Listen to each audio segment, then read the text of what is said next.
This class I wanted to look at a new topic which is called medium access, and it's a part of the data link layer. So what is medium access about? Uh, so in our communication systems which we looked at till now, we said you can have a wire for communication or a wireless channel for communication. So suppose this is a wire and you have many devices connected to it.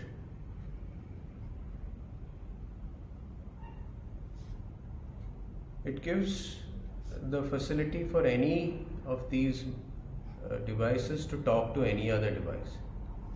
So if A is sending a message, let's say to B, he just needs to transmit it along this wire. Of course, the electrical signal will go in both directions and it will reach B. But in addition to reaching B, it reaches everybody else on who's connected to this wire. So you might think that if C is trying to talk to D, there's going to be an issue over here, because what if A also is talking to B? Then both the signals would reach D and we would have some sort of a collision of signals. D may not be able to understand what C was saying to him, right? And similarly, B may not understand what A is saying, because C's signal has also reached over here and they add up at B. So this wire is called the medium. It's the medium of communication. And if we want to avoid these sorts of collisions, there has to be some way, some sort of an organized way to decide who accesses the medium. If everybody tries to access the medium and transmit at the same time, there will be collisions. And it's a similar situation in a wireless situation. You may have your wireless mobile, let's say, and you may have let's say, an access point.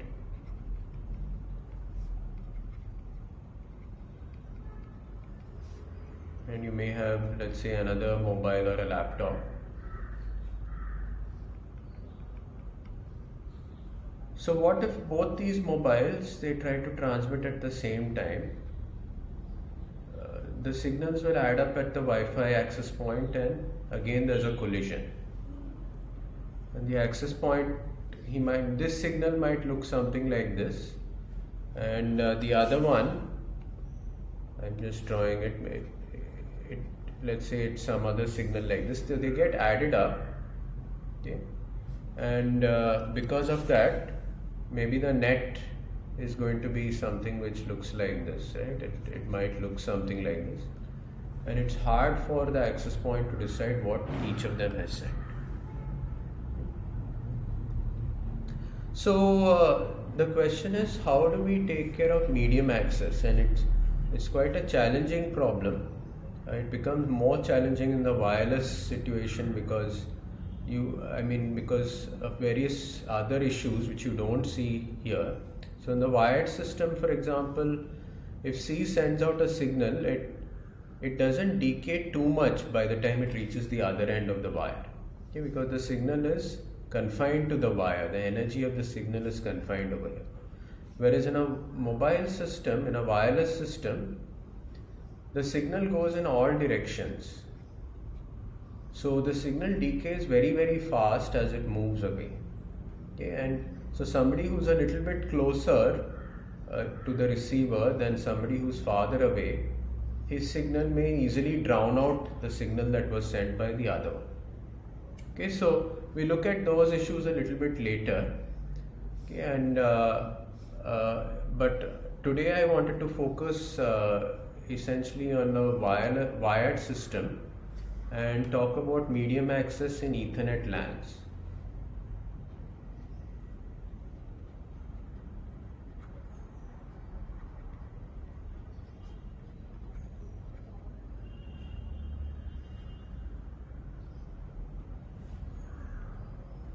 So the Ethernet LAN uses something called CSMA, Carrier Sense Multiple Access.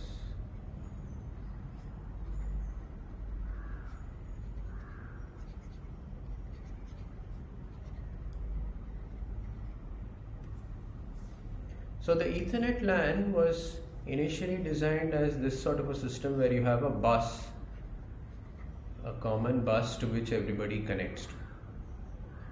And we want to especially deal with this situation where you don't want two people to transmit at the same time. And if they do transmit, we want to take some sort of an action to take care of them. Okay. So how are we going to do it? I mean, suppose you were designing a LAN, you might want to think, how would you do it?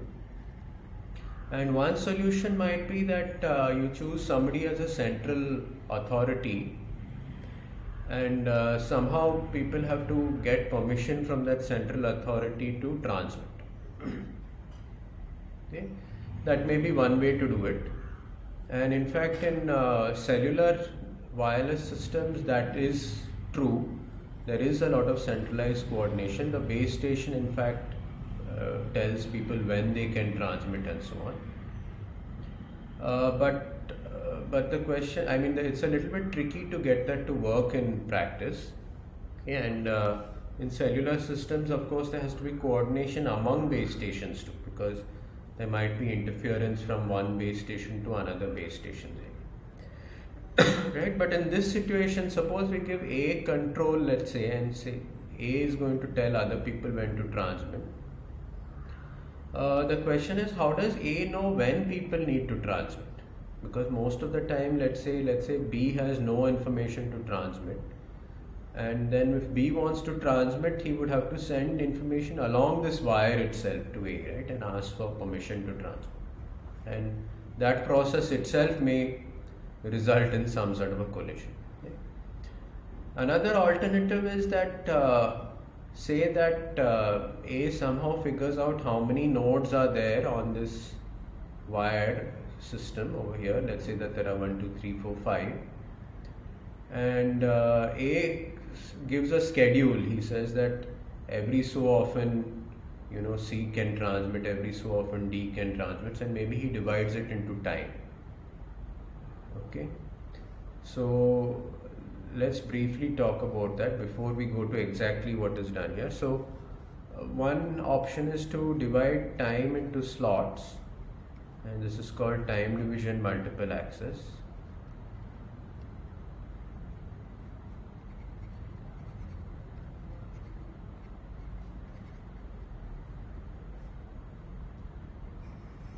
And we could divide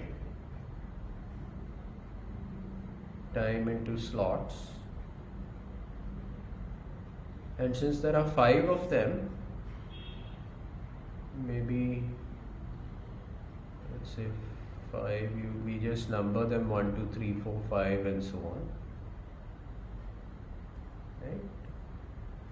And here, let's say that A is the one who is the central controller, and maybe it tells everybody when the first slot begins, right? And something like that. Maybe it sends out a special message which indicates when the first slot begins and so on, right? So that's one way to do it. So, and let's say that after A has transmitted his message, that's when he's transmitting, everybody starts his clock and he measures 1 slot, 2 slots and so on, and each will transmit in his own slot. Right, so maybe A himself will grab the first slot, but then B is allowed to send here and so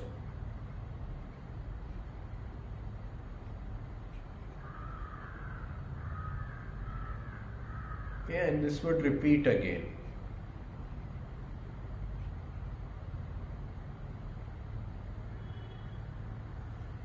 Okay, we could do something like this, but we have to think what are the issues here. So one of the issues is that many slots may go vacant because somebody has, many of them may not have anything to transmit. So it could lead to inefficiencies. And also there is the issue of the central controller. We are saying A is the controller, but what if A fails due to some reason? Then we are in trouble.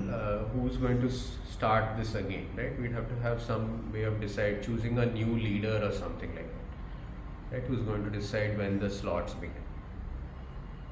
Okay. Then you might think, what if sixth person comes in, what if it's not five, what if a sixth person comes in, then how are you going to do this, right? And the node A would have to create a sixth slot and so on. So it becomes very cumbersome to take care of this time division multiple access, right? But this is one way to make it work, because no two nodes are going to transmit at the same time and there won't be any collisions. Okay. So CSMA takes an alternative approach, which is a random access mechanism. It's not centrally controlled.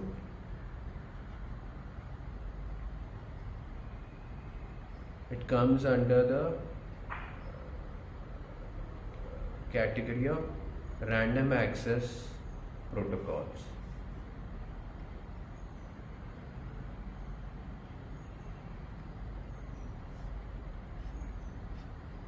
So transmission of somebody on the medium in these random access protocols is not deterministic. It's not the schedule is not decided in advance.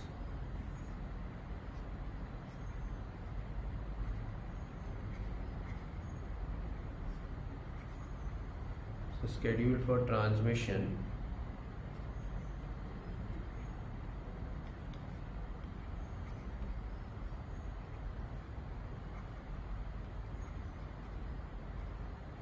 is not decided in advance.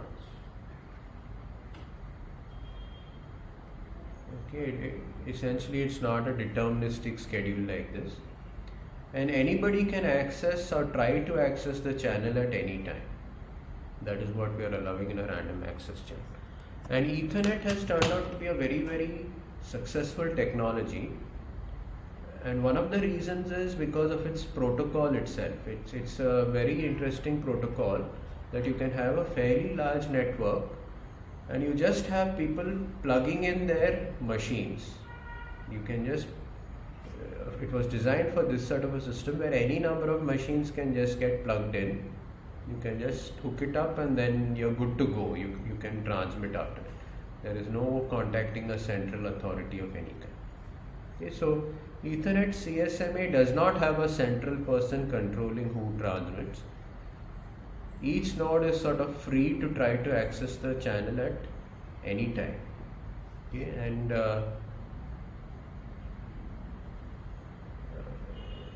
there are several advantages.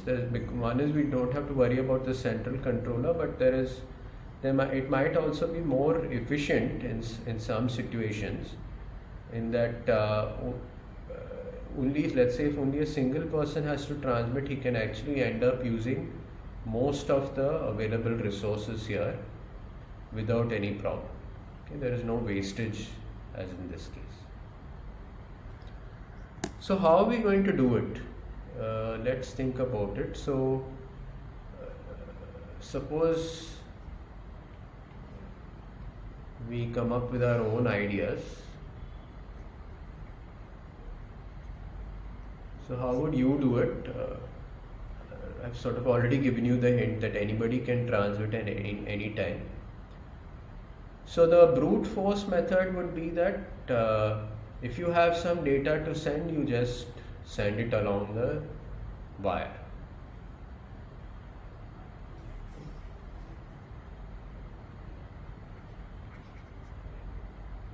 If a node has data to send,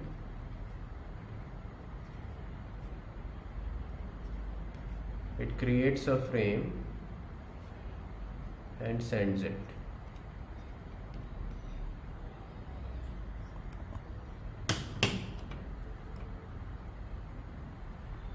Okay, so this is the simplest protocol you can think of, just a brute force method. If I have something comes from a higher layer to send, I just create a frame and just send it out. Of course, I'm assuming that I know what the destination is for that frame. But of course, it's also possible that you do something called a broadcast. Okay, so what is a broadcast?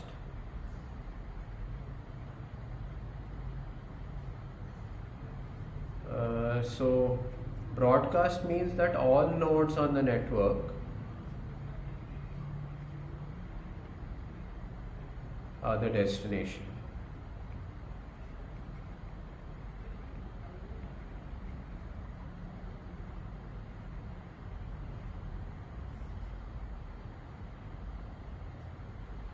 Okay, so if let's say that where do we see broadcast? Well, of course, the radio channels are broadcast. It's not meant for any particular person. It's meant for anybody, right? Everybody who wants to listen can listen, and that's why we use the term broadcast. But in a network too, you may send out a frame or a packet which is meant for everybody on the network. There may be a reason for creating such a packet, right? And various protocols have ways of indicating whether a frame or whether the message is a broadcast message or not.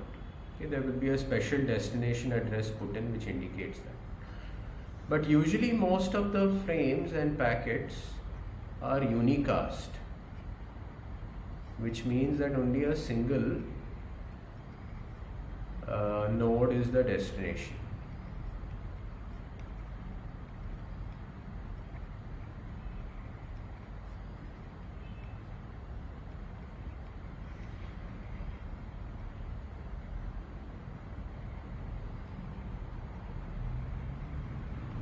And there's yet another term used in the networking literature which is called multicast. And here a subset of nodes in the network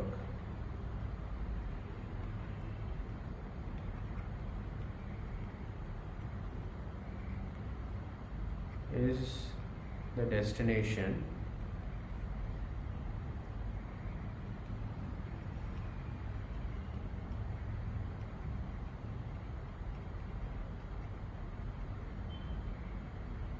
of frame or a packet, right? It's not a layer 2, this is not layer 2 terminology, multicast, unicast and so on. At any layer you can use this, right? And so this is just as an aside, I'm mentioning these terms.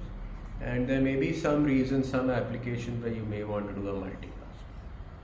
Okay, but anyway, whatever it is, the frame itself or the message that you're sending out should indicate whether it's a broadcast, a unicast, or somehow indicate which set of nodes is the destination of that frame if it's a multicast. So since I've taken sort of a slight deviation from this, but suppose it is, let's say, a unicast, then what happens? So suppose A is sending out a frame which is meant for B. Okay, so everybody is receiving the frame, remember that, on this broadcast medium. Okay, everybody gets it, but let's say it's only a unicast frame and the frame says that B is the destination. So everybody receives the frame. So what they do is they look into that frame, see what the destination is, and if the destination is if they see it's a unicast address and they are not the destination, then they all discard that frame. Okay, so C, D and E are going to discard a frame which is sent from A to B, even though they receive the whole frame. Okay, whereas if A has sent out a broadcast frame and the address, the destination address indicates it's a broadcast message, all of them will receive that full frame and they will pass it on. They will actually process that frame and see, based on maybe what is the next layer and so on. They look into the frame to see what to do with it next. Okay, so whatever it is, I am saying the simplest idea for medium access is to really do no medium access. That if somebody has a frame to send, he just sends it out. Okay. So is this even going to work? So what if a collision happens? I mean, so if there is no collision, if I am the only person who has data to send, the frame gets through to the receiver, no problem at all, and we are in business. But what if there is a collision? Then what should I do? This is something we need to think about.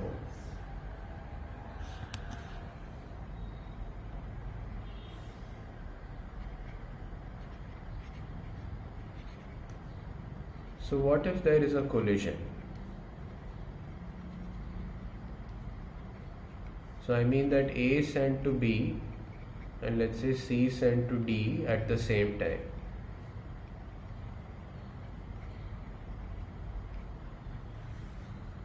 So both frames from A and C reached B and D simultaneously. The signals added up, and neither receiver could figure out what was being sent. And that's what we mean by a collision. So now what are we going to do? So both of them still have data to send, and if they repeat this protocol, then immediately A and C send at the same time, and again there's a repeated collision, right? So they continuously, because let's say there's a collision, let's say there's a way of figuring out that a collision occurred, okay? They will keep sending repeatedly, and neither of their frames is going to get.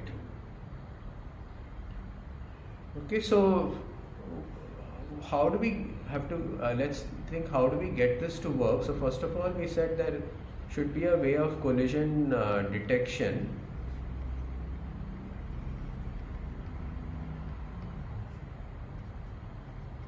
So that A and C know that a collision occurred.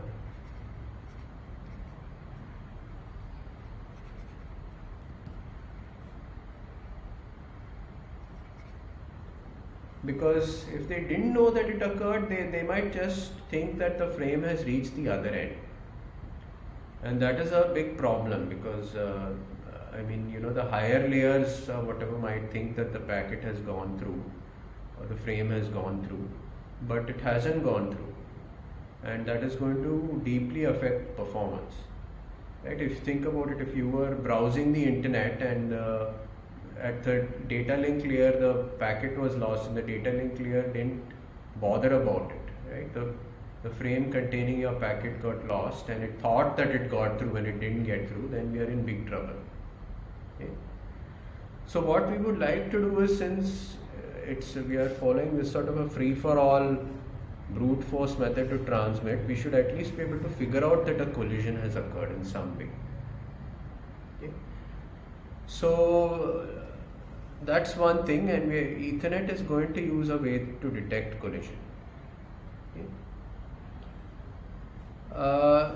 Suppose we have detected collision, what we don't want to do is to repeat the whole process again, because then we'll have repeated collisions for forever. So what are we going to do? So let's say at this point in time, this is time, and a collision happened here, both transmitted at the same time. Let's say they were able to figure it out using our collision detection mechanism, and then what should they do? Then they shouldn't repeat the same thing. Okay? They shouldn't immediately both try to transmit, because then again they'll have a collision. So what might you do? Well, Ethernet uses a clever idea, which is let each of them take some random time and they back off a little bit. Okay, so what we are going to do is that both A and C detect the collision, and let's say that C waits for a random time and A waits for some amount of time.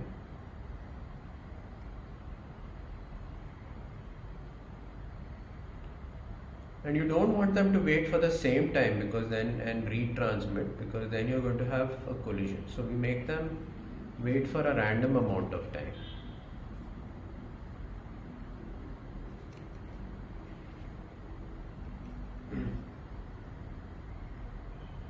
Now C has waited for a shorter amount of time, his timer has expired, so he can transmit here.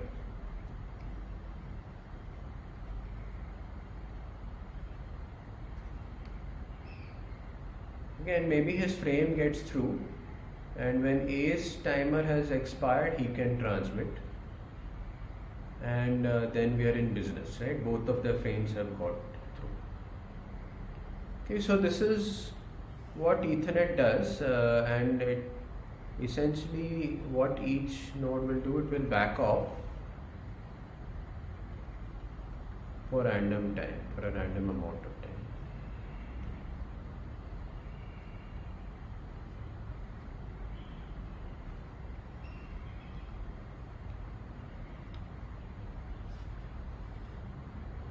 And maybe you might think of a more clever idea than this random backoff, but this is something that has been proposed in the past and it sort of worked well. Okay.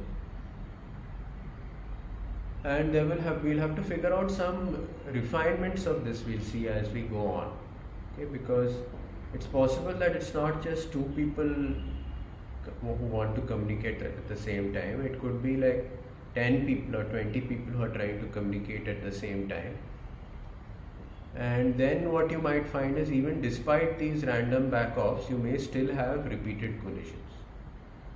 Okay, so we will have to refine this a little bit in order to take care of a situation where too many people are trying to communicate at the same time. Then you might think, suppose A starts a little bit before C. Let's look at that situation.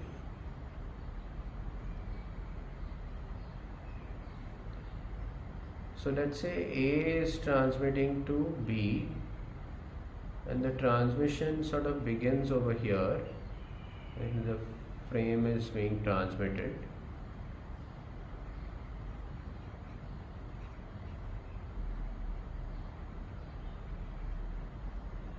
What we said is, using this idea that C has data to send, let's say, and he creates a frame and sends it. Okay, but let's say that this started a little bit later. Let's say that C got data from a higher layer and C transmits his frame, right? And then let's say they detected collision over here.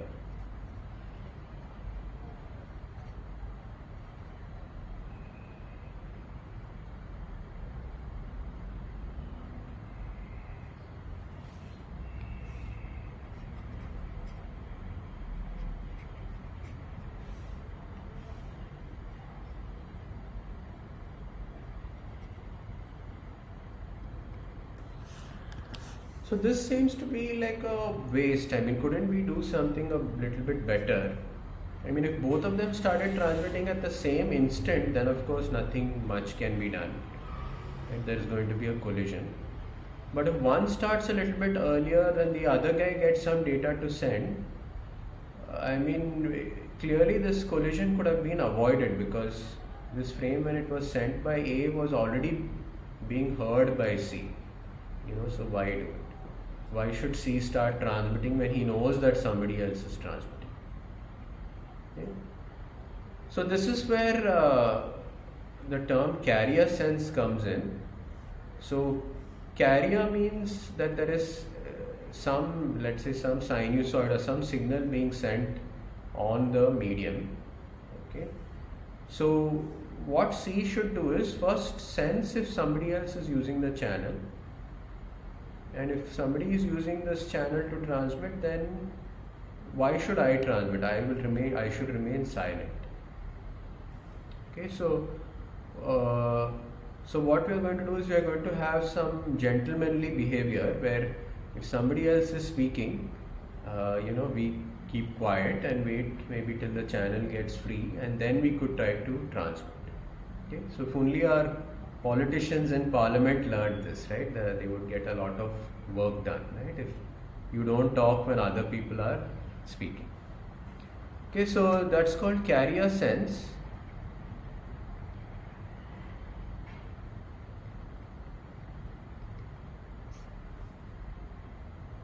So if I have data to send,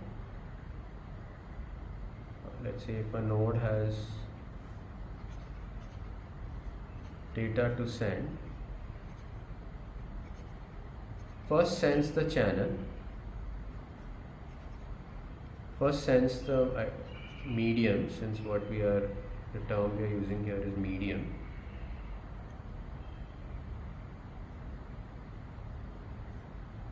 So first sense it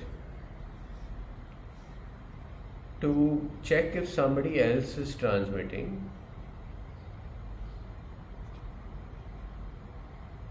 To see if a transmission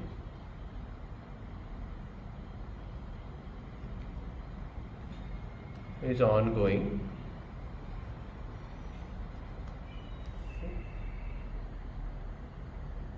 and don't transmit if the channel is busy.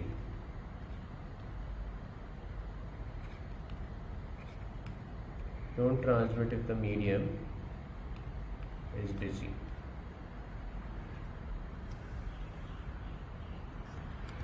So essentially the CSMA protocol that Ethernet uses is just a combination of these ideas, and we'll talk about that in a moment. And the protocol for Ethernet, it's essentially specified in IEEE 802.3.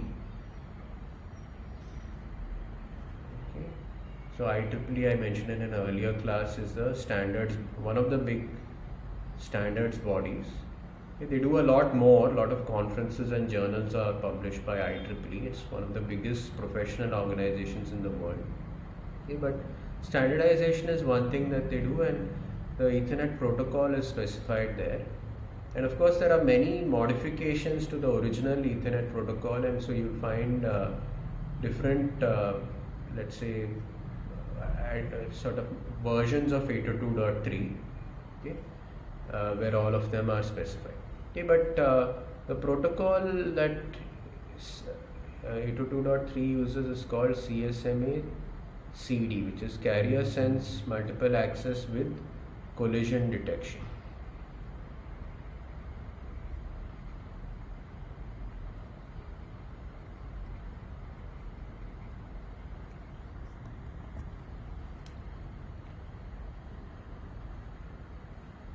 So how do we decide, let's think about it, how do we decide if a collision has occurred? Okay, so think about how would you do carrier sense first of all? Maybe we should think about that first. So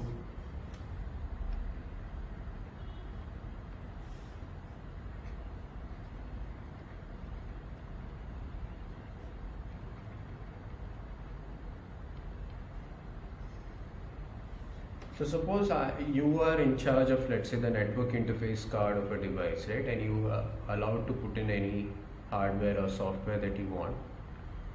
So how would you do carrier sense? So you want to know if there is something being transmitted on that wire or not. Okay. So if it is not busy, the channel is not busy, what would you observe? You would observe no signal, right? But if it is busy, what you would observe is some signal being transmitted. It could be an NRZ signal or whatever, right? Some sort of, it could be depending on what sort of line coding you're using. This is something that you can observe. Okay. So carrier sensing, what you could do is you can just check if there is something on the wire or not. You can look what the energy is on the wire.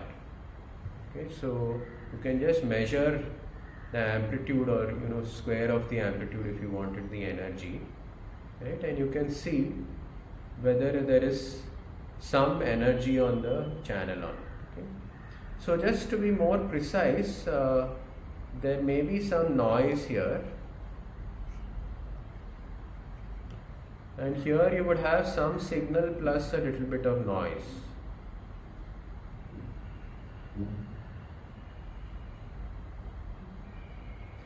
So how do I decide which of these is there? So if it is busy, then essentially I've detected a carrier. But if it is not busy, then this wire is not completely dead. There could be a little bit of noise. Right? So what I should do is I should look at the energy over here. I should build some sort of a circuit which computes the energy. Okay? And if the energy is more than I would typically expect for noise, then I say that the channel is busy. Okay, so that's one way to do it. So I would have to build some sort of a circuit for that.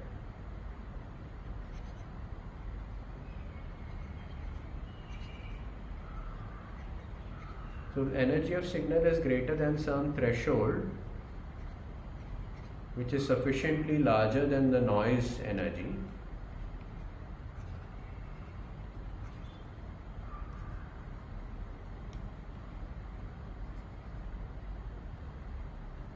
Okay, then I can say, then I can conclude that the channel is busy.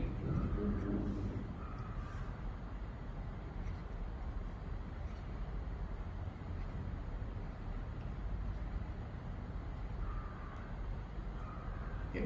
So it's straightforward enough to do that. Now it gets a little bit tricky. How do we decide that a collision has occurred? So that suppose I am transmitting some signal, let's say A is transmitting some signal and C starts transmitting. How does A know that a collision has occurred?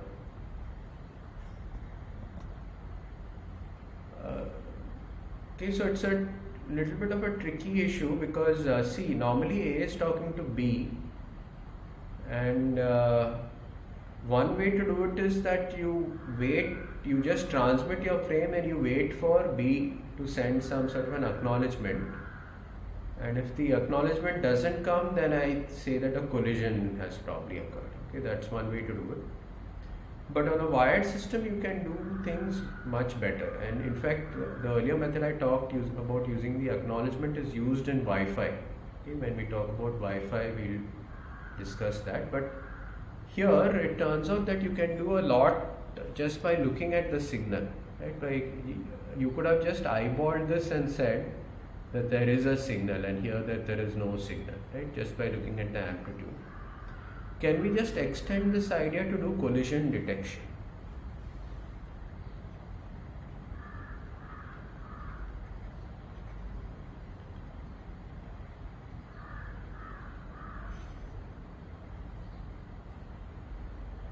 So let's say let's say that this is at A. This is what A observes on the wire. So let's say that he is transmitting some signal to C. This is the frame that he is using, right? So this is his Ethernet frame. And let's say that at the same time, let's say a little bit later, maybe C starts transmitting. Sorry, this was A to B, and let's say this is at C. So C starts transmitting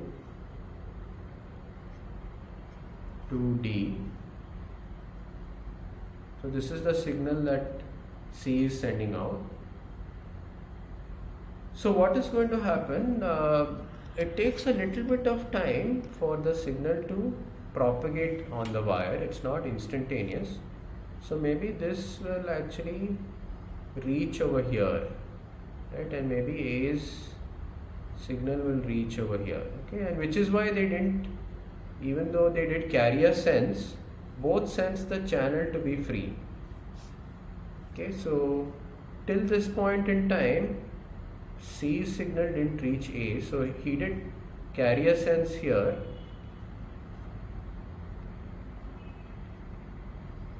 A did some energy detection, he saw only noise, so he decided that I can transmit because he had a frame to send. And C did the same thing here, both did carrier sense. Okay. But now both of them transmitted, and now C's signal is going to reach here. So what is going to happen is that the net signal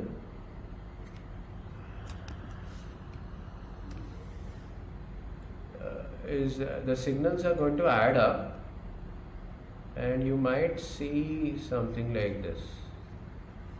I don't know what it will look like, but it's some sort of an addition of the two. Okay, and in fact you would expect the amplitudes to get very high in some cases, right?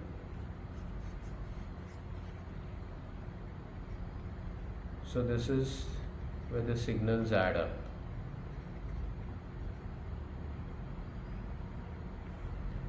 And similarly here you would see something which looks like this.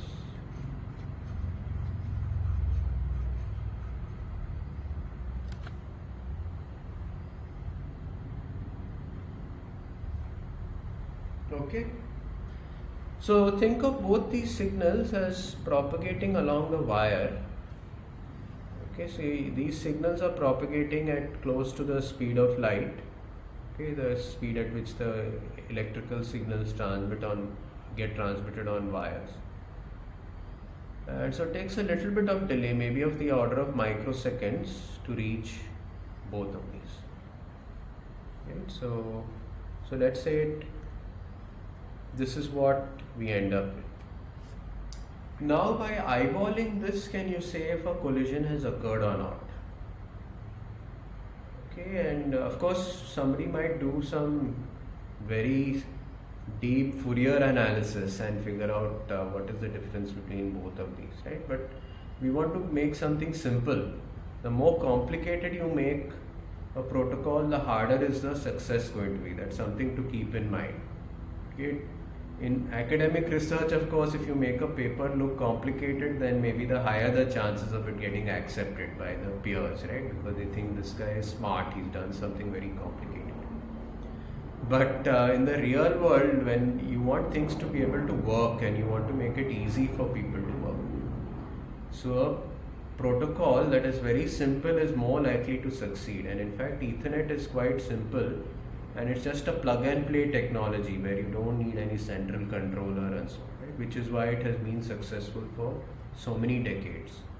Okay, so I mean 30-40 years Ethernet has been used, right? And it's sort of the dominant technology. Even things like Wi-Fi are based on the medium access protocol of Ethernet. So if you want to make it simple and you wanted to eyeball this, how would you tell if a collision has occurred?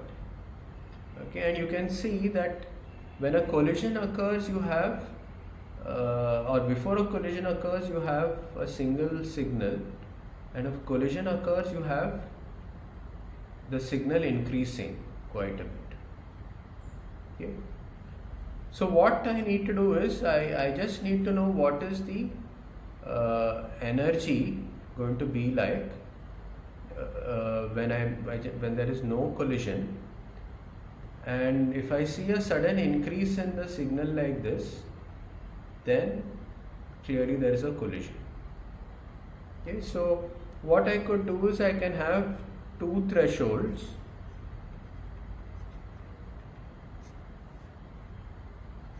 So let's say I have another threshold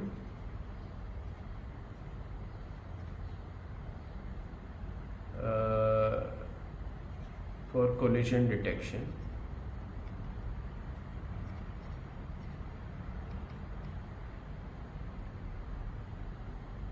Okay, so let's just call this threshold 2. Okay, and if my energy which I am measuring is greater than the threshold 2, then I have a collision.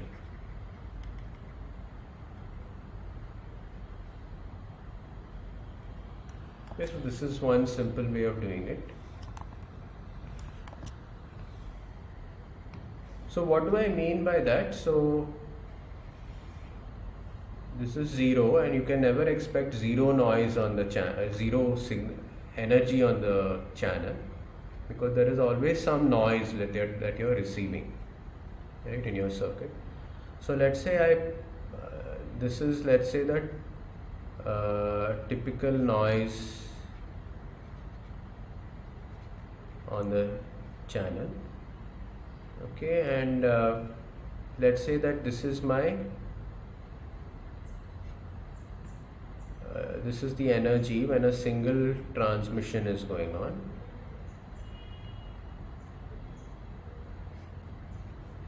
Okay, this is the energy on the, so energy, of course, you would have to measure it for a particular unit of time. Okay,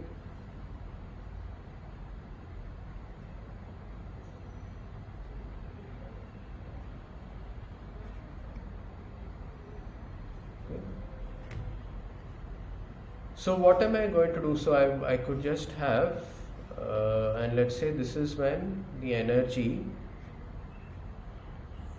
when I have a collision. So what I could do is I can just put a threshold here. If the energy is larger than this, when I'm doing carrier sensing, if the energy is larger than this, then the channel is busy. Okay, so if somebody has data to transmit, first he does a carrier sense. If the energy is beyond this, he knows it's not noise. Okay, and so the channel is busy.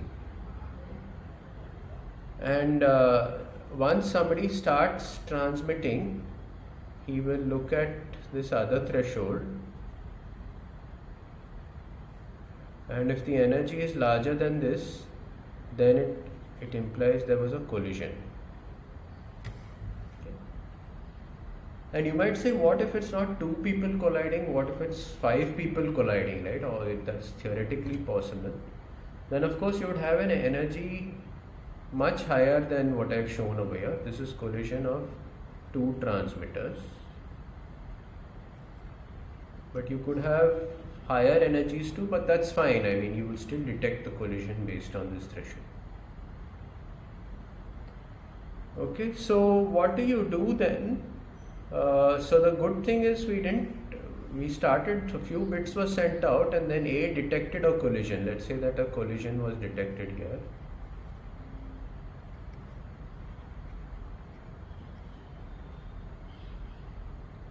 Okay. What should A do? So one option is that A stops. So suppose we do that. Suppose A stops, then only C's signal would be here. Okay. And let me just continue drawing that. So it takes some time for C's collision detection circuit, for each of them in fact, to figure out that a collision has occurred. Right? It's measuring the energy, that takes some finite amount of time, and A detected the collision here, but maybe C is going to take longer. Okay, normally he would take longer to detect, suppose, right? Because maybe his circuit was, or maybe the collision started a little bit later at C, or maybe his circuit is not that great or something like that. And suppose, normally C would detect a collision here.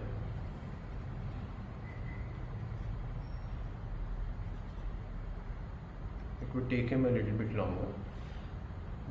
Now you see that what problem might occur if A stops over here. If A stops transmitting here, the energy would go down. Suppose A stops.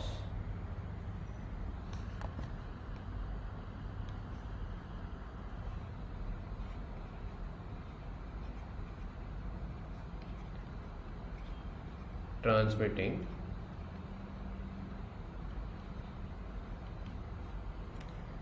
then this signal over here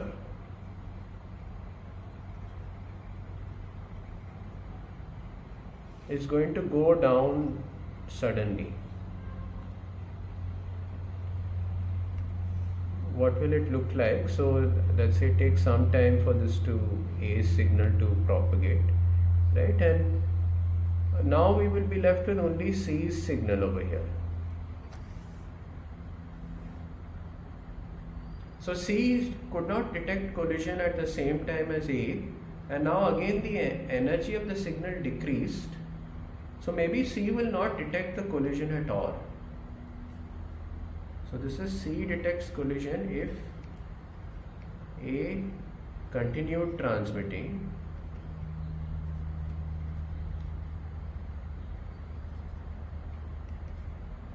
at this point in time. But if A stops transmitting, C may not detect the collision at all, because the signal has become normal. The circuit will get confused. It will see the energy has dropped. Maybe the total energy that it calculates will again go down below this threshold. So it thinks everything is fine and C may continue transmitting. Okay. So A has detected collision and ideally we would like it to stop transmitting, because why waste the channel? I mean, if there's a collision going on and nobody can hear anybody else, you stop transmitting. Everybody should stop transmitting, do some sort of a back off and then retry again. Okay. But each of them may detect collision at a slightly different time. So one of them stopped, then the other guy may not detect the collision and he may continue, and again we are left with the same problem, that he has used the channel for a full frame duration and it was a waste of time because that frame is not going to get through. Right? The bits have been corrupted here.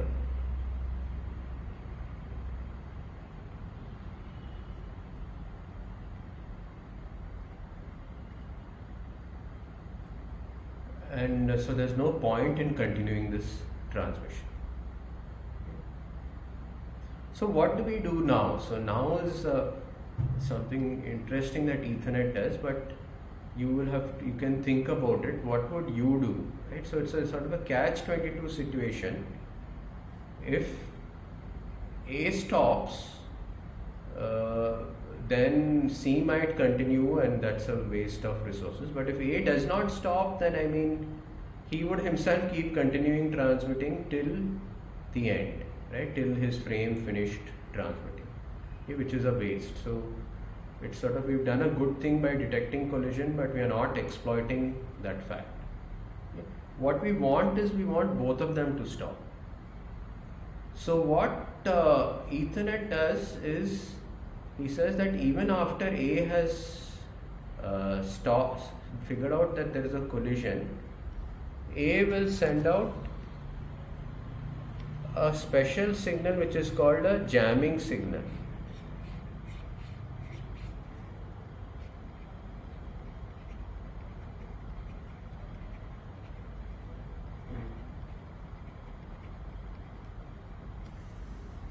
Okay.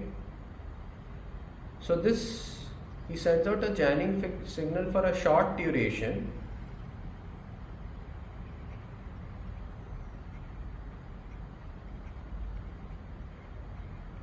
But that's enough to ensure that this time is enough to ensure that C is going to detect a collision. Okay. So now what is going to happen? So this is not what I've drawn here, does not occur because A is going to send a jamming signal. So what we have over here, the jamming signal also comes over here, right? And A stops, but we know that even before the jamming signal ends, C is going to detect the collision. That's just the way it's designed.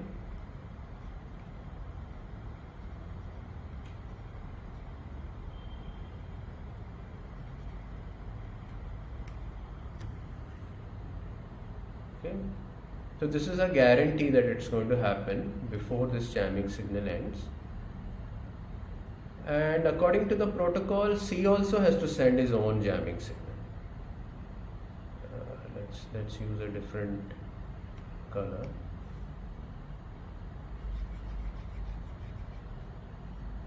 So C sends a jamming signal.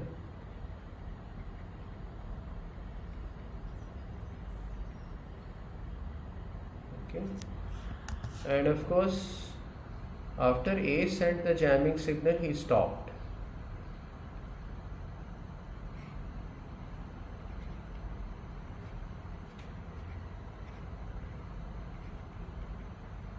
So A stopped transmission over here. So to summarize what we have discussed so far, so first of all, for what we do is that, suppose this is the flow chart.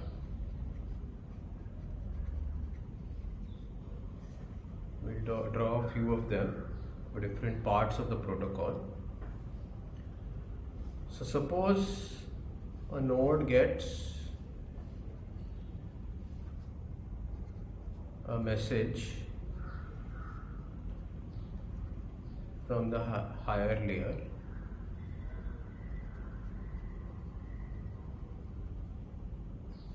It should not immediately transmit, it should do carrier sense. Okay. So it checks if the channel is idle.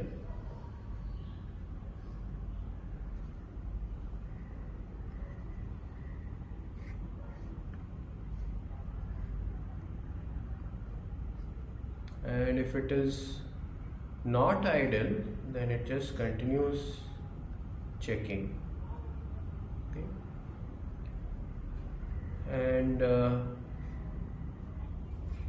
if the channel is free,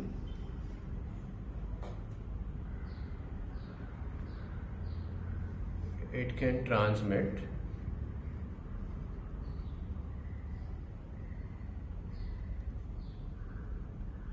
After a short gap.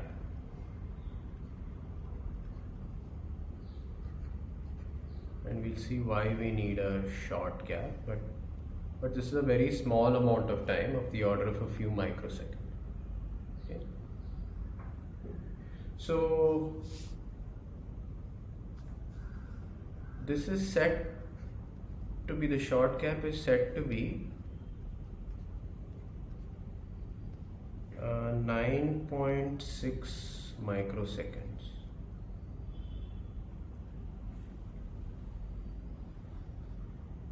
Okay, so why such a small duration of time, 9.6 microseconds? Well, the thing is that suppose somebody is transmitting a frame over here.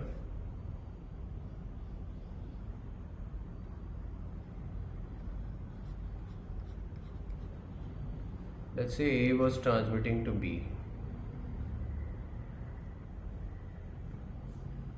Okay. And suppose, let's say that C wanted to transmit to B.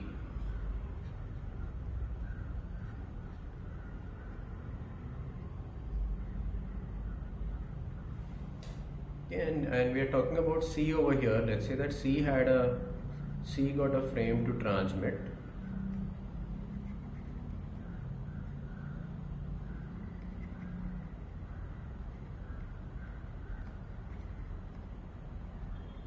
So C got a message to send from the higher layer. So first of all, he's going to do carrier sense.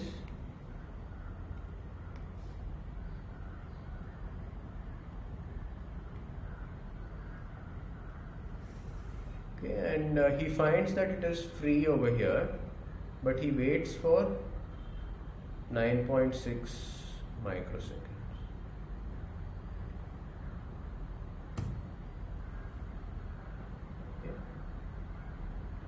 So why do you want to wait for this 9.6 microseconds? Because see, B, you don't know for sure, but B could be the recipient of both these frames.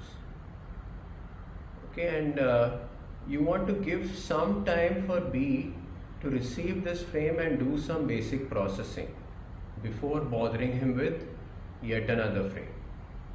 Okay, so you give some time to the receiver to recover. Okay, and he has to do, so B gets some time over here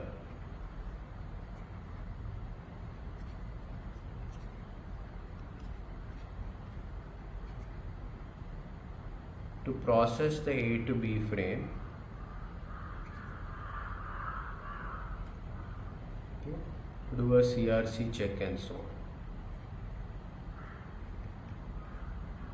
Okay, so if C had not waited at all and immediately started transmitting, B will have to, before even finish processing the previous frame, he would have to start receiving this particular frame. Okay, so you give it a little bit of time just for B to do whatever he has to do with the previous frame. Okay, maybe he processes it and sends it up to the next higher layer, or he discards the frame or whatever. Okay, so there is a little bit of time given for B to receive the message. Okay. So this is a short gap, and after that we can transmit the frame. Okay, but we've also discussed, besides the carrier sense, we've discussed about collision detection.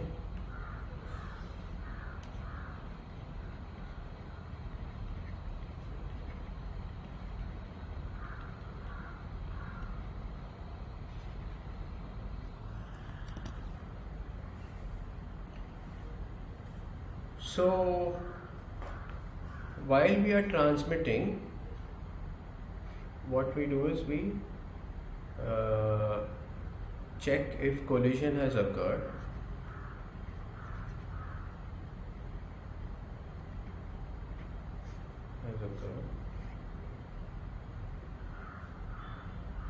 And if it is yes,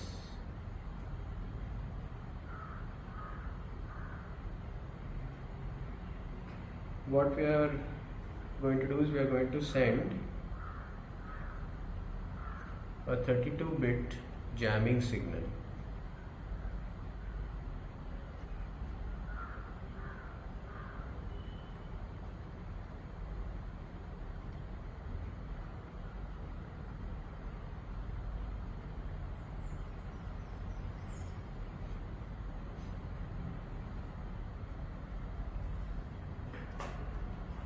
And then I stop transmitting.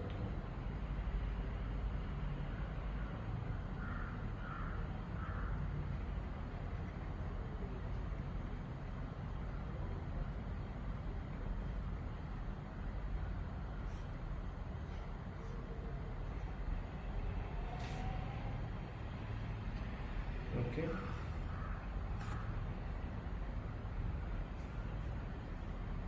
And so this you are doing continuously while transmitting, right? You're doing this simultaneously, let's say in parallel to transmitting.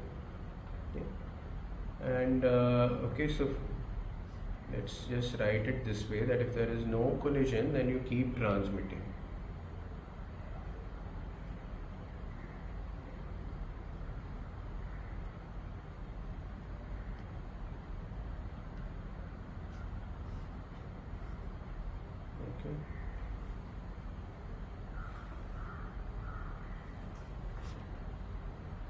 Okay, so this is happening continuously. While you are doing this transmission, you are checking for this, and if at all you detect a collision, you send out the jamming signal and stop. Okay. So there are a few other things. We'll write down the more complete flow chart, which takes into account the back off and so on, right, if there are collisions. Okay. So we haven't talked about what to do. You stop the transmission, but then you do what? You have to retransmit at some time. Okay. So before we go to the back off, we have to, because for back off we want to know how long to back off for. So there has to be some idea for that. But let's first talk about frame sizes.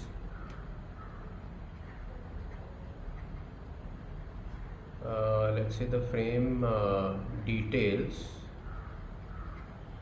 in Ethernet. So in IEEE 802.3. So this is what it looked like. We have a preamble.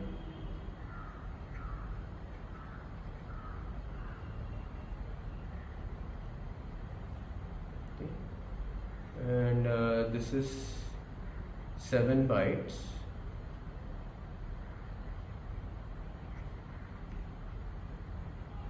Then you have something called a start frame delimiter.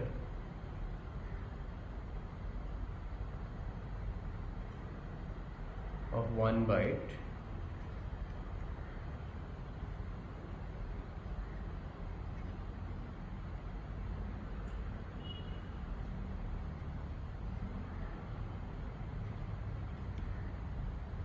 Okay, so you have the preamble, and for particular length, right, it has a particular sequence, and this is going to be different from this signal, so it tells you when the frame is beginning. Okay, so it's possible that somebody, initially he didn't, maybe missed 1 or 2 bytes of this preamble. Okay, so he doesn't know maybe where the preamble began exactly, because there was nothing on the channel, then there was some signal corresponding to the preamble, and maybe he didn't detect exactly where the preamble started. Maybe he detected it somewhere in between. He locked on, right? His clock sort of synced with the sender's clock and so on. So he needs to know when this preamble ends, and that's where when he sees this different byte over here, he's in business, he knows that the preamble has ended. Then of course you can start sending information, which is the destination address, destination MAC address,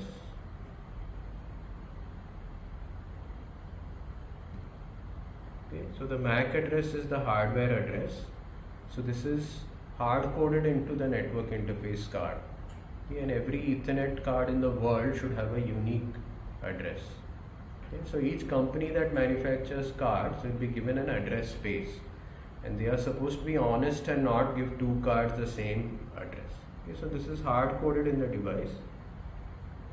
Then you have a source MAC address, that is whoever is sending out the frame will put his own address, and these are each 6 bytes.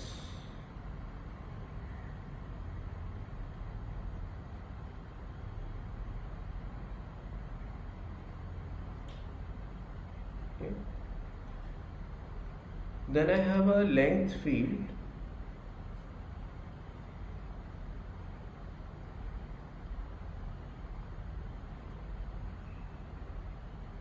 which is 2 bytes long, and after that I have a payload which can be quite long.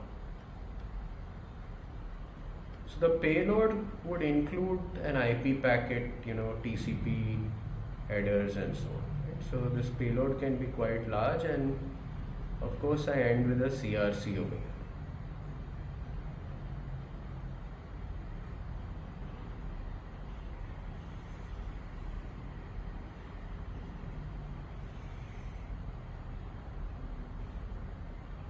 And the CRC is of 4 bytes in length.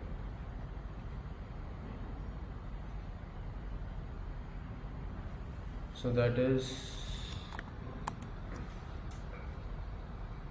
32 bits. Okay.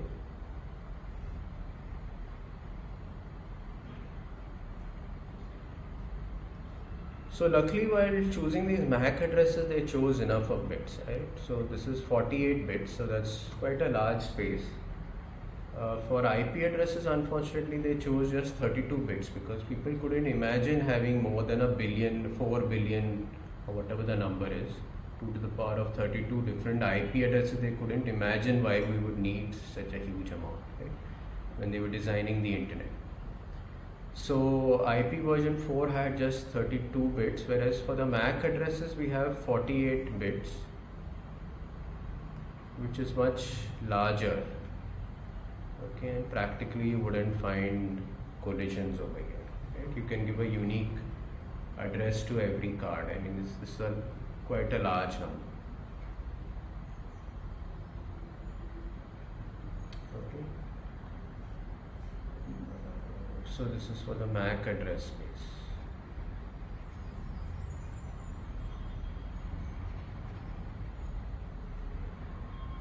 Okay, whereas 2 to the power of 32 turned out to be quite small.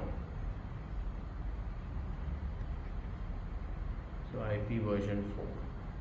Okay, which is why IP version 6 was created, and of course there you give 132 bits, I mean more, and we think that that's going to be more than you would ever need, because it's like more than the number of atoms in the universe or something like that. Okay, but anyway, so how large can this payload be? And So it turns out that we start measuring after this standard part. So the preamble and the SFD is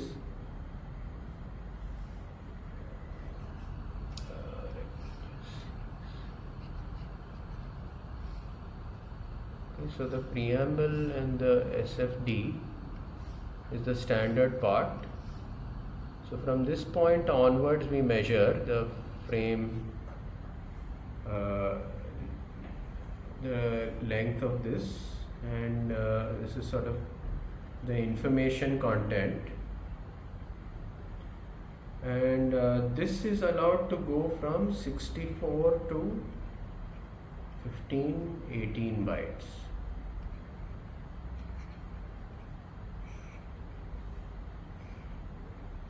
Now there is a minimum length of the Ethernet frame, and you might think, why should there be a minimum amount? What if I have only 1 byte to send?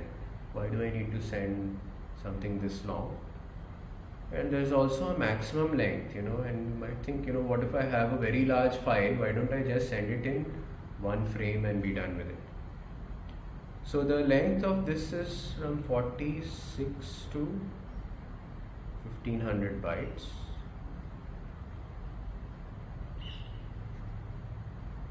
Okay, you add up these extra bytes, right, and you get 18 bytes, right, which is why we have 1518 for this thing. So why choose a minimum frame length and why choose a maximum frame length? Okay, so this is a standard question that somebody might ask in an interview, right? If an MTech student comes, that we are interviewing MTech students or PhD students, we might ask this sort of a basic question, and it really has to do with the underlying mechanisms used in the internet, in the Ethernet, to do things like collision detection. Okay, so first of all, what we have to do is we have to decide how long this network is going to be. How long is the wire going to be practically? Let's talk about the minimum frame size.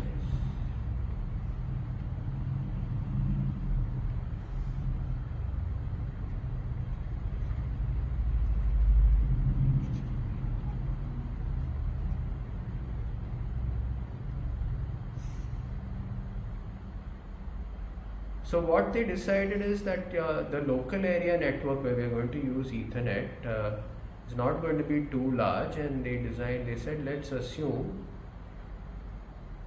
that it's at most 2500 meters.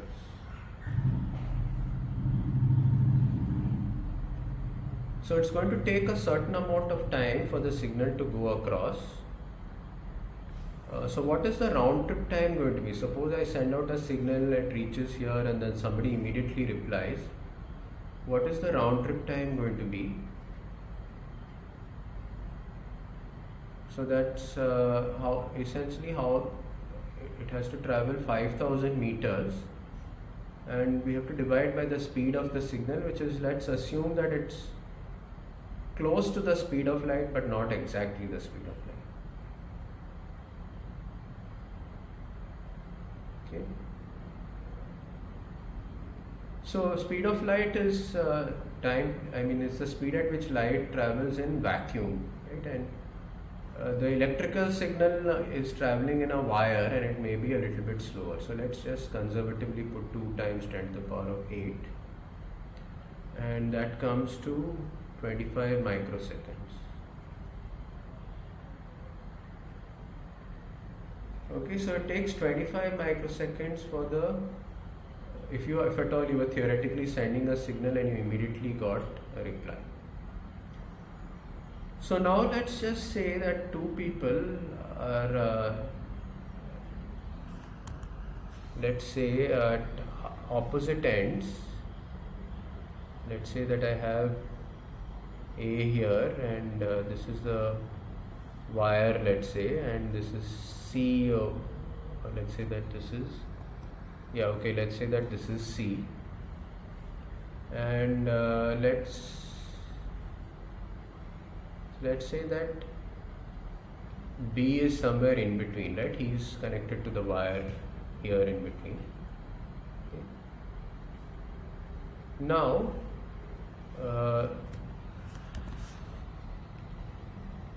let's draw the timeline like we had seen in an earlier lecture.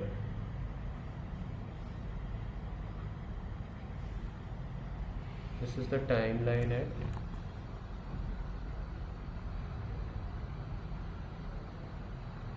both of them.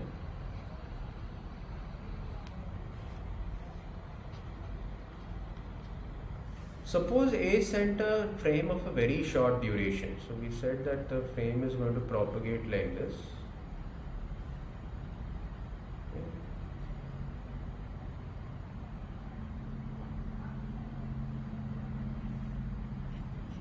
And this was in an extreme case, so we are saying that this is 12.5 microseconds.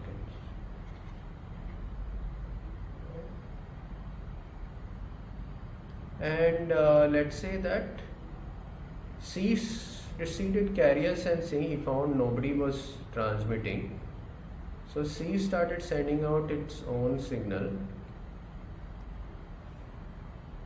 and it sent out its own frame.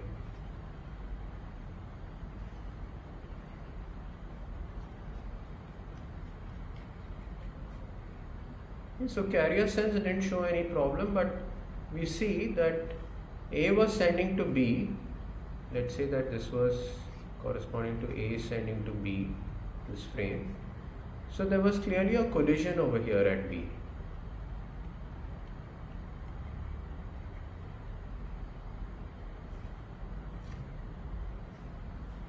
Okay. And has A or C detected the collision? And the answer is no, because see, they do collision detection while transmitting. While A is transmitting, it detects a collision and it finds that when it finished transmitting, till that moment in time there was no collision. Right? The signals, because A is locally doing that collision detection. Similarly, C2 hasn't detected a collision at all, but unfortunately at B there was a collision. So if you have frames which are of very short duration, let's say it's less than 12.5 microseconds, let's say this was only 5 microseconds, it's possible that you had two people transmitting and neither of them had any idea that a collision occurred at the receiver of that particular message. So the question is, how large should this be? Suppose this frame had been much longer and it had continued up to this point in time, then A would have been able to detect a collision, because here it would have seen the energy increase and it would have said, okay, there is a collision over here, then so I can stop transmitting, and it would have tried to retransmit at a later point in time.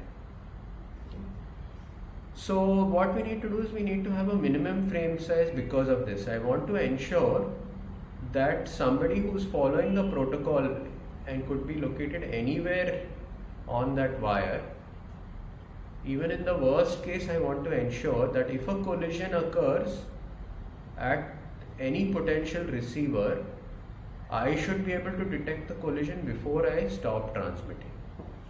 So that is the requirement.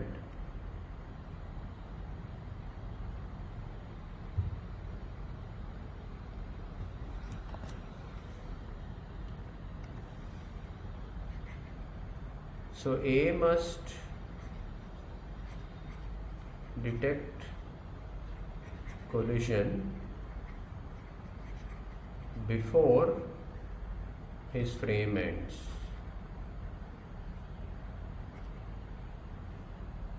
Okay. If there is a potential collision at his intended receiver,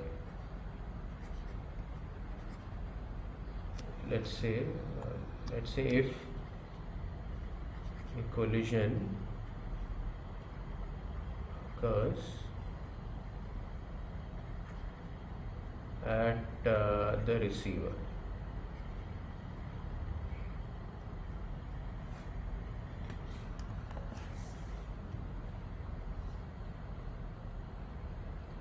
So what should this be? That's something to think about. So let's look at another diagram. Let's say that this is A and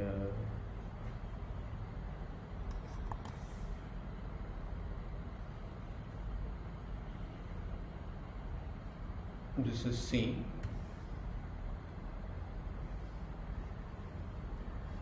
And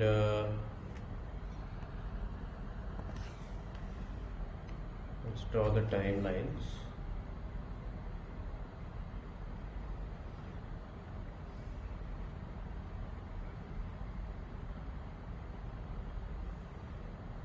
So A has sent a frame over here.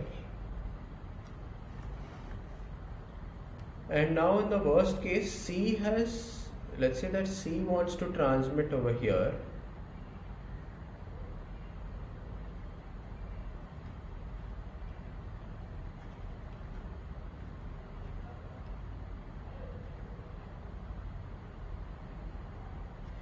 C got a frame over here, so it did carrier sense, and C began transmitting at roughly the same time at which it started getting A's signal.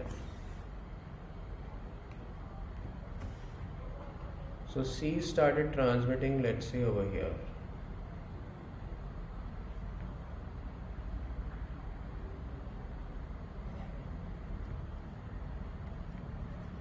So this is the first bit of C's frame going along the wire. Now it's we want A to continue transmitting till he gets back C's signal, okay, so that he will be able to detect the collision over here.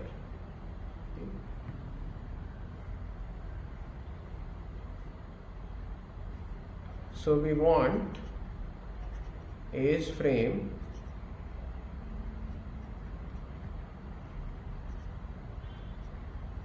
to continue till here. Okay, so in the worst case, C is itself the recipient of A's frame. The receiver could be very close to this end of the wire. Okay, so there's going to be a collision over here. Definitely there is a collision at C, and anybody close to C is definitely going to get a collision. So in the worst case, even in this extreme case, there is going to be a collision. Okay, so of course you might think that if C was closer to A, then you wouldn't have to wait this long. A would be able to detect collision anyway. Okay, so we are looking at a worst case scenario where the other person transmitting is at the exact opposite end of the wire, and also let's say the receiver of A's frame is close to this other end. Okay, B is here, or let's say that C himself is the receiver. Okay. So we want A to be able to detect that there was a collision at C while he is himself transmitting. Okay. So C's frame is like this. Okay. So A's frame needs to last at least till here.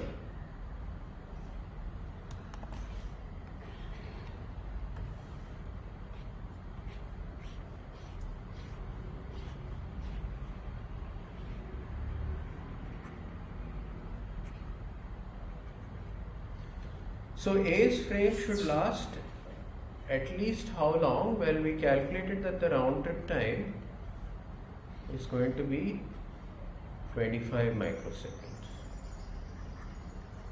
according to our calculations. Okay.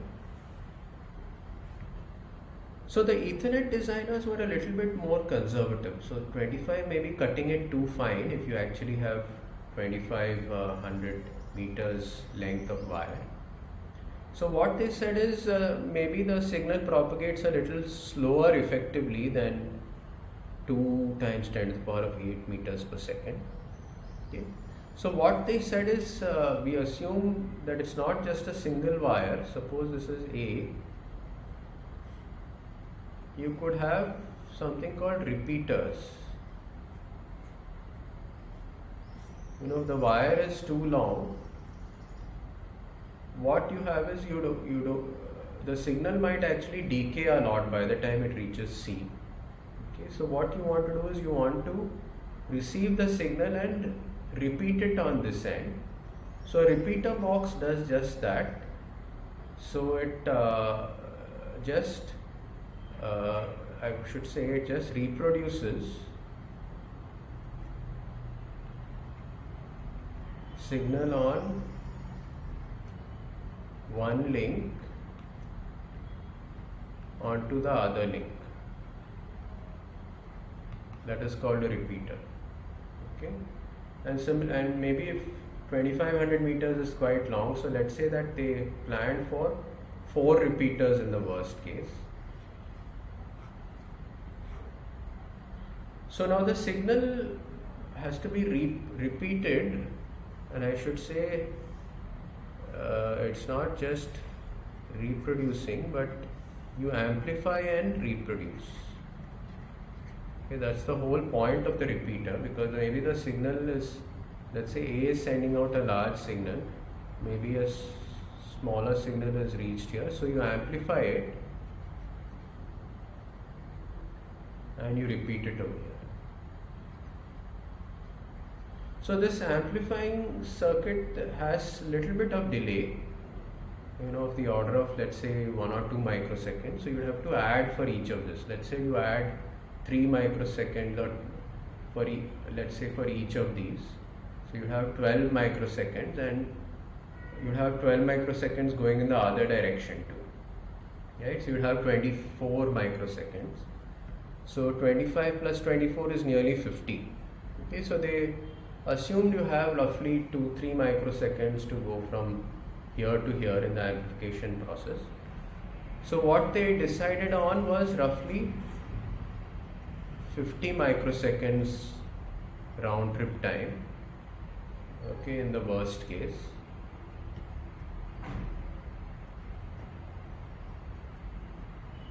Okay, so what they said is that I want my frame to be at least longer than this, right? So what they said is 64 bytes. Suppose I have a 10 megabit per second transmission rate.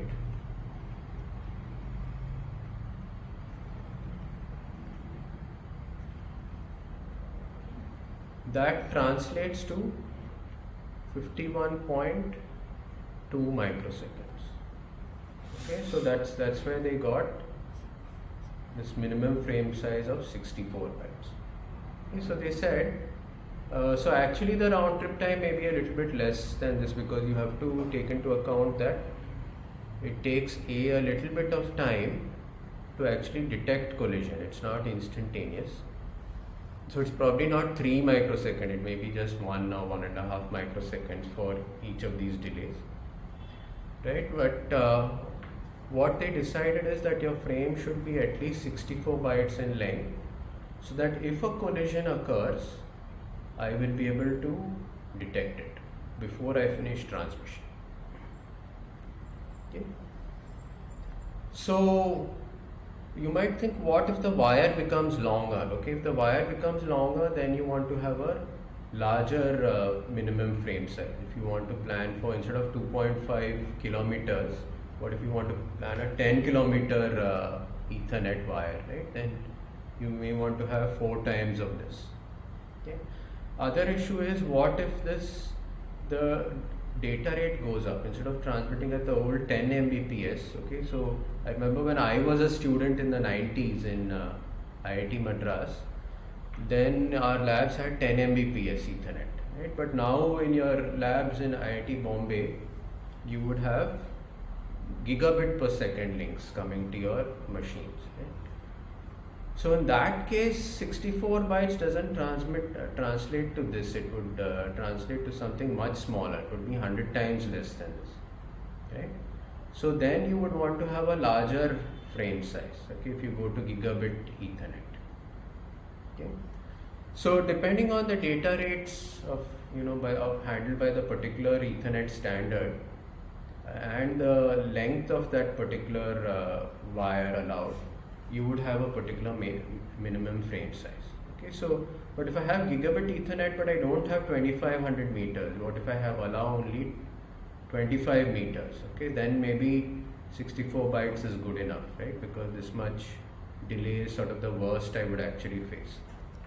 Okay, so depending on the specifications, they set an appropriate minimum frame size. But essentially, what you want to ensure is that I detect collision when I am still transmitting my frame. So the other question we need to ask is, what about the maximum frame size?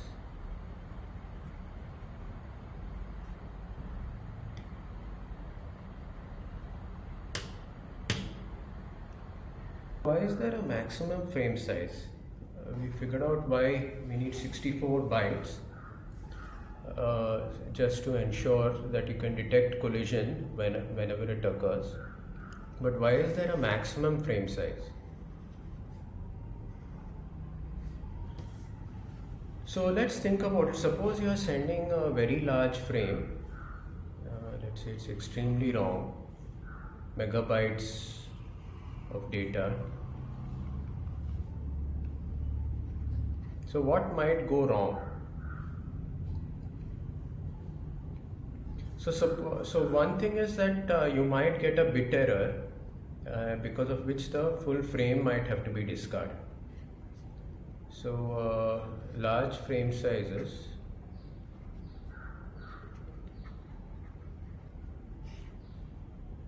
you have a higher probability of getting a bit in error. Is to discard a frame if even a single bit is in error, then this is going to cause a problem. So why is there a higher probability of getting a bit in error? Well, because suppose you think the probability of a single bit being in error is p, even if this is small. If the number of bits is very large, then the overall chances of getting an error is going to be high. Okay, so probability of getting a bit in error, let's say, is p.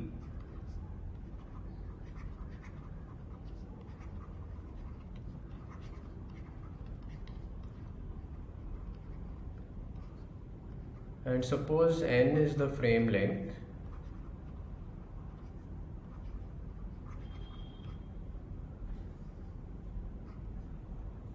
What we want is that the probability of no error should be high.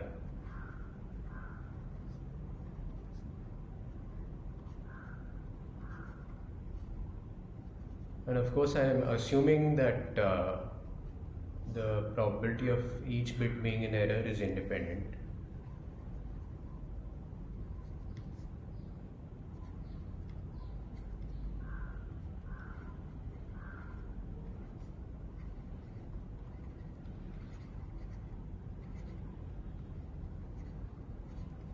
So I want no bit to be in error, and as n gets larger, then you can see that this term is going to become smaller.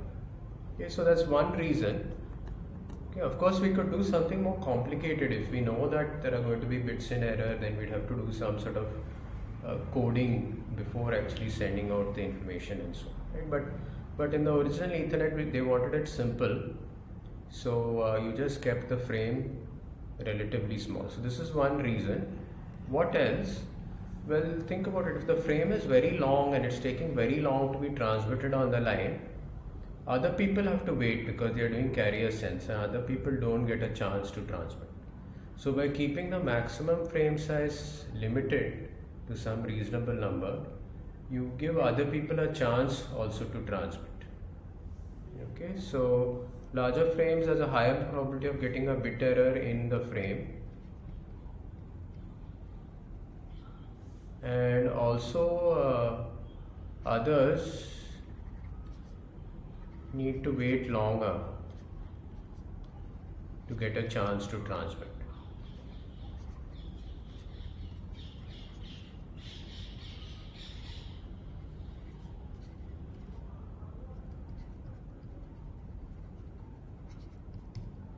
And this is if there is an ongoing transmission of a frame which is very large.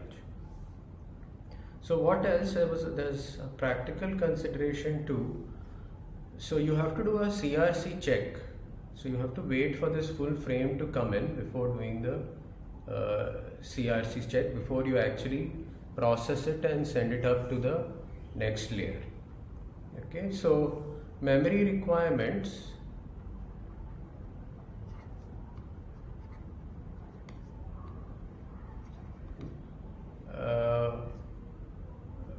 At the NIC card go up.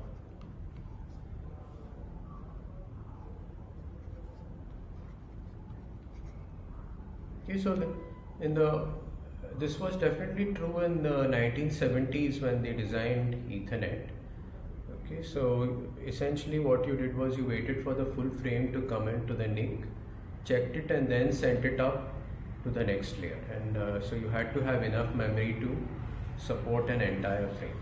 Okay, so they didn't want very high frame sizes, and they stuck to 1500 bytes. Okay, and because of header overheads, it became a preamble overhead and so on. It's 1518 bytes. I beg your pardon, it's not preamble, but yeah, so these other overheads of the header and the CRC, it becomes 1500 bytes. So we've discussed most of the details of CSMA CD of Ethernet, but we are yet to discuss the back-off protocol. So what happens if there is a collision? How much time do you wait before trying to send again? And we really don't know how many people have collided. Okay, if two of them have collided, let's say A and C have transmitted and there's a collision, then maybe each of them doesn't have to wait too long. We can have some random back off where C waits some amount, A waits some amount, and they have to choose this random back off from some distribution, and that maximum value in that distribution need not be very large. If there are just two of them, even if they are choosing, let's say from let's say that we give the possibilities, let's say a minimum wait time is something, okay, some delta,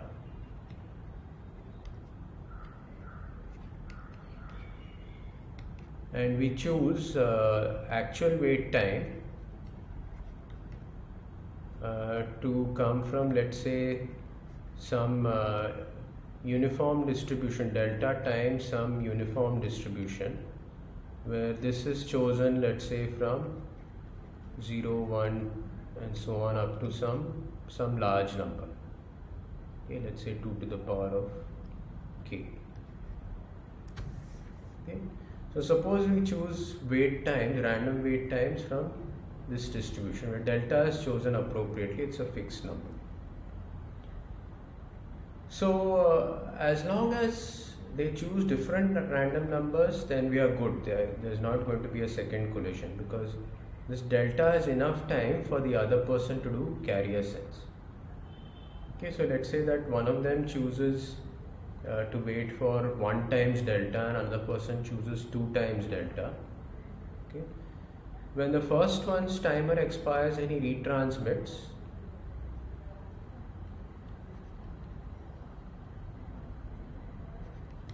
the other person is still waiting for his timer to expire, and in the meantime he carrier senses the first person's frame, and so there is no collision. Right? So as long as they choose different random variables, these u random variables, there's not going to be a collision. But what if there are like 5 people who have collided and each of them is choosing a random variable? If this k is not large enough, then you might have 2 people choosing the same minimum random wait time.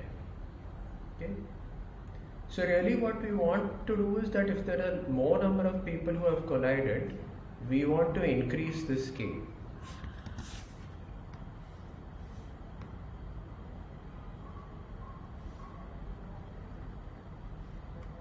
So we want it to be larger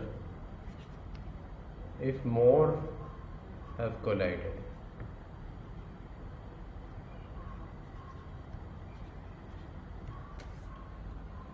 But there's a problem in doing this. How do we know how many people have collided? So A sent out a frame and he detected a collision, he stopped, and so did everybody else.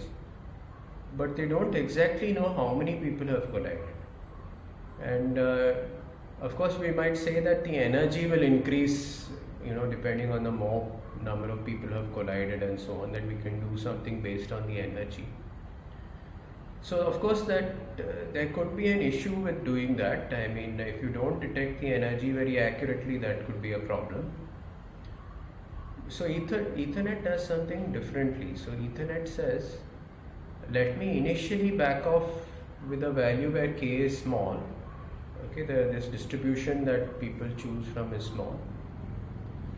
But what will happen is that if there are too many people who have collided, you may have another collision the next time. And if you have a collision the second time, or you have repeated collisions happening one after the other, you keep increasing this k appropriately. And this is called exponential backoff.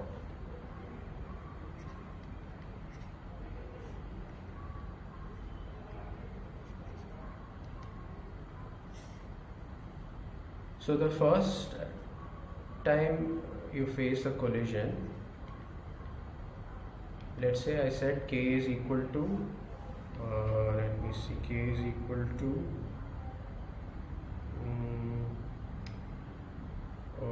1, or ak is equal to 1, okay. But if on the second collision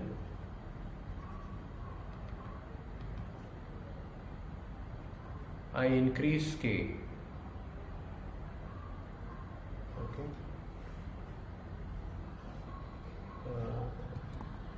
let me just say k is 2 and so on, right?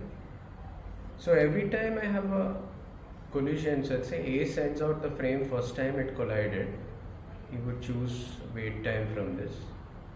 But if there is another collision, then he would choose from a distribution going from 0 to 4. Okay, and if there is a third collision, he would choose from a distribution going from 0 to 2 to the power of 3, which is 8. Okay, so you exponentially increase this range the more collisions you have. Okay, and that's a very conservative way of doing things. You might think, why do I have to do it exponentially? I could have a linear increase or something. I choose from 0 to, let's say, 1 the first time, and then 0 to 2 and 0 to 3 and so on, as I have repeated collisions. But then you may, suppose there are 10 people who are trying to send and they are repeatedly colliding. You may have to wait a very long time before somebody gets through. You may have to deal with too many collisions till somebody succeeds. Okay? So instead of that, this exponential backoff makes this waiting time large, at least the maximum value of the distribution becomes quite large very fast. And you can prove that with this sort of a backoff, you will ensure that you will regularly have frames getting through without collisions. Okay, so exponential backoff is used in general in networking because it's known to have a good property that you don't have an unstable system where no frame gets through. Okay, so it's possible, if you don't do this correctly, that you will have repeated collisions happening too many times, because of which the number of frames getting through per unit time is actually very, very small. So this is what we do, and let me write the flow chart.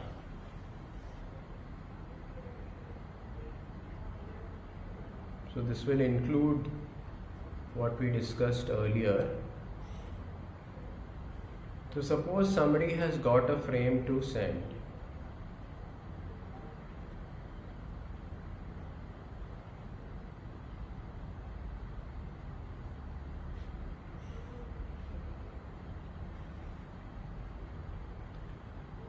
So initially it sets a counter to 0, and this is going to count the number of collisions I've faced so far.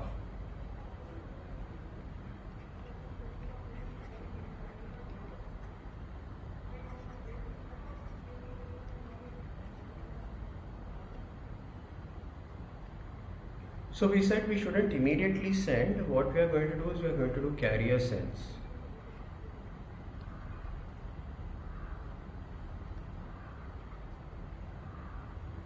And if it is busy, we just keep doing carrier sense until it's idle, the channel becomes idle.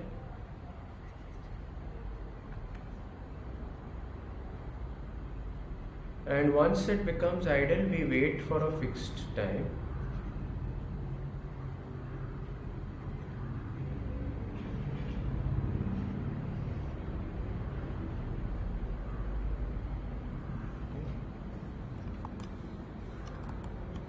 We wait for a fixed time and then start transmitting.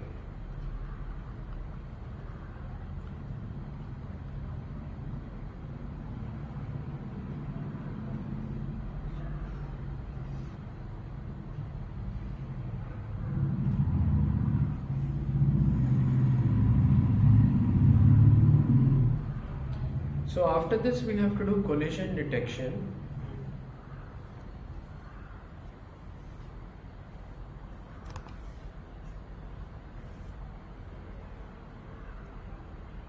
So we say has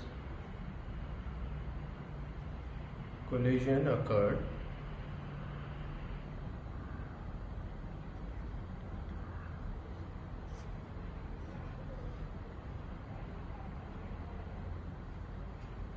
And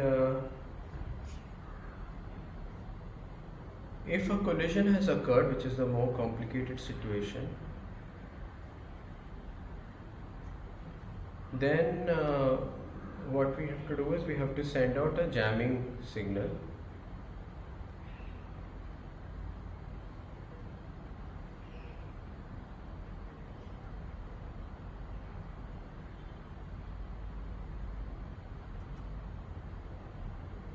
So we send out a jamming sequence.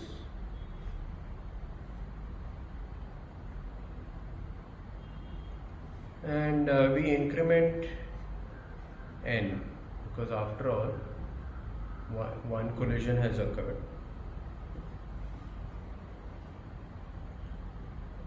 And we have to figure out how many times to try. You don't want to try forever. If something is really wrong in the network, you want to give up after some time, but you don't want to give up easily.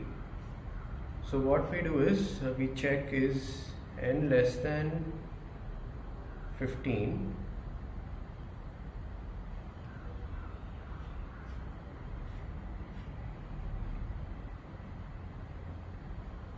and if the answer is no, so that means n has become 15. We've tried enough times, and so then we abort the transmission.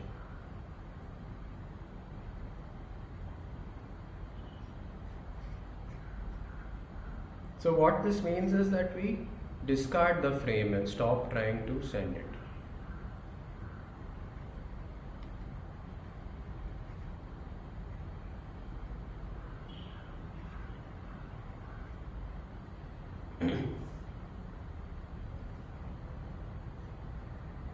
But initially, of course, n is less than 15. So what we must do is that we have to wait for a certain amount of time. Okay. And again the question is how long to wait. 2 to the power of k, we have to wait, we said, using this particular distribution. Okay. And see, for what should we set k equal to? We can just set k equal to n. So depending on the number of times we've collided, we can choose that particular value, but 2 to the power of 15 is going to be fairly large number and it might be a long wait, right? So what Ethereum says is we put a cap that when we reach the, let's say, 10th collision, up to that k is equal to 10, but from the 11th onwards k remains 10, we don't increase it further. Okay, so that's really what's done. So I'll just write that down. So we check if n is less than or equal to 10, and if n is less than 10, of course we said k is equal to n.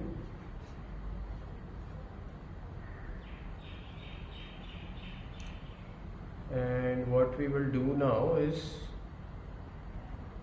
we will select a random number, let's say u, from 0, 1 up to 2 to the power of k.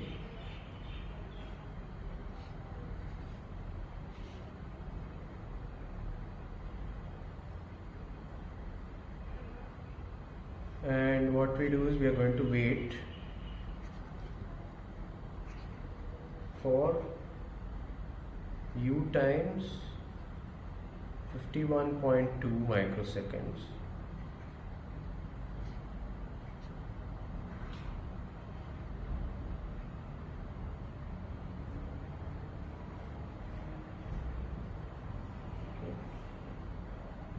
And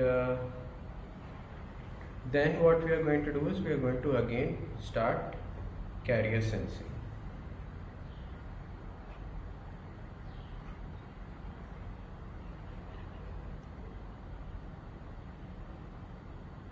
Okay, we are going to start the whole procedure again. Okay. So I think one thing else we haven't covered is what if n is less than or equal to 10. Then of course we just set k is equal to 10, so that we don't wait for too long.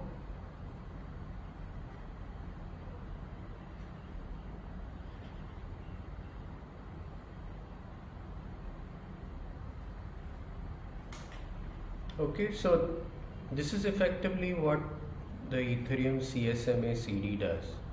We wait, we initially just do a carrier sense, and after a brief wait we transmit a frame. But if we detect a collision, then we have to repeatedly keep backing off, and the distribution we choose from this uniform distribution, the maximum value keeps increasing exponentially, which is why we call it exponential back off. Okay.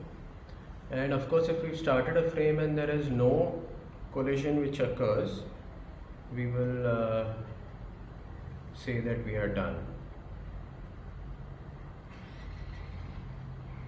Okay. We finished successfully transmitting. Okay, so there is no acknowledgement or anything like that expected in Ethernet. If we don't get a collision, we assume that it's been successfully transmitted and the receiver has got the frame. Okay. So this is all that I wanted to discuss about Ethernet, and in the next class we'll start talking about the Wi-Fi medium access control protocol.